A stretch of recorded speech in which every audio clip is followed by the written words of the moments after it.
Salam, jumpa kembali dalam Terang Inspirasi Sabda Allah. Kamis 28 Desember 2023. Pesta Kanak-kanak Yesus. Manis kata, tapi busuk hati. Saudara-saudari yang terkasih, pernahkah kita bertemu dan mengalami orang-orang seperti ini? Manis di kata, tapi busuk di hati. Artinya di depan kita, orang itu selalu berkata baik, bagus, menarik, dan menyenangkan. Tetapi hatinya terselubung dengan berbagai macam niat dan rencana jahat yang mengarah kepada pembunuhan. Karena itu berhadapan dengan orang-orang seperti ini, kita harus lebih bersikap hati-hati.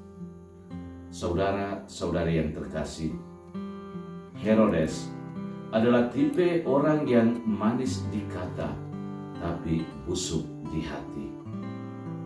Niat baiknya untuk mengunjungi Yesus yang terungkap lewat kata-katanya kepada orang-orang Majus itu, ternyata menyimpan sejumlah niat jahat di hatinya untuk membunuh Yesus.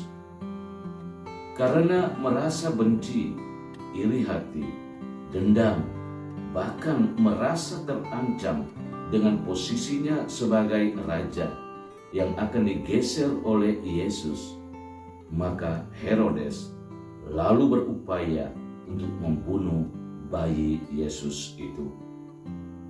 Namun saudara-saudari, Allah sesungguhnya tidak menutup mata dan tidak tinggal diam melihat segala niat dan rencana jahat dari Herodes itu. Melalui malaikatnya, Allah menampakkan diri kepada Yusuf dalam mimpi dan berkata, "Bangunlah, ambillah anak itu serta ibunya.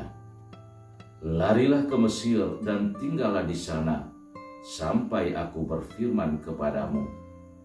Karena Raja Herodes akan mencari anak itu untuk dibunuh." Saudara-saudari yang terkasih, karena merasa dirinya ditipu oleh orang-orang Majus itu, apalagi gagal mencapai niat busuknya untuk membunuh Yesus, maka timbullah kemarahan Herodes. Dan sebagai balasannya, ia menyuruh membunuh semua anak di Bethlehem dan di sekitarnya, yaitu anak-anak yang berumur 2 tahun ke bawah. Tindakan Herodes ini memang sangat memprihatinkan.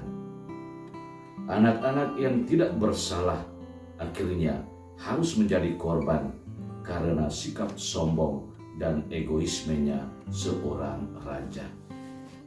Saudara-saudari yang terkasih, seperti Herodes, kita juga terkadang bersikap yang sama, yakni berkata indah, menarik dan menyenangkan, tetapi sesungguhnya menyimpan sejumlah niat dan rencana busuk terhadap sesama kita.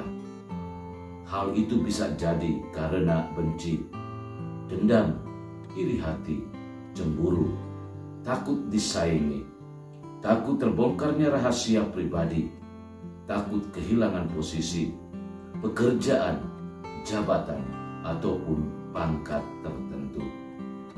Karena itu, saudara-saudari terkasih, Rasul Yohanes dalam suratnya hari ini mengajak kita untuk hidup suci dan berlaku jujur di hadapan Tuhan. Agar bisa hidup suci dan berlaku jujur, maka kita perlu menyingkirkan segala macam niat dan rencana busuk kita yang bersifat membunuh. Kita dapat membunuh kawan atau lawan kita dengan kata-kata yang kita ucapkan, dan juga dengan pikiran dan perasaan yang kita angan-angankan. Semoga itu semua kita singkirkan jauh-jauh dari hidup kita. Tuhan bersama. Semoga hidup kerja rencana perjuangan kita pada hari ini dibimbing, dilindungi, dan diberkati oleh Allah yang Maha Kuasa, Bapa, Putra, dan Roh Kudus. Amin.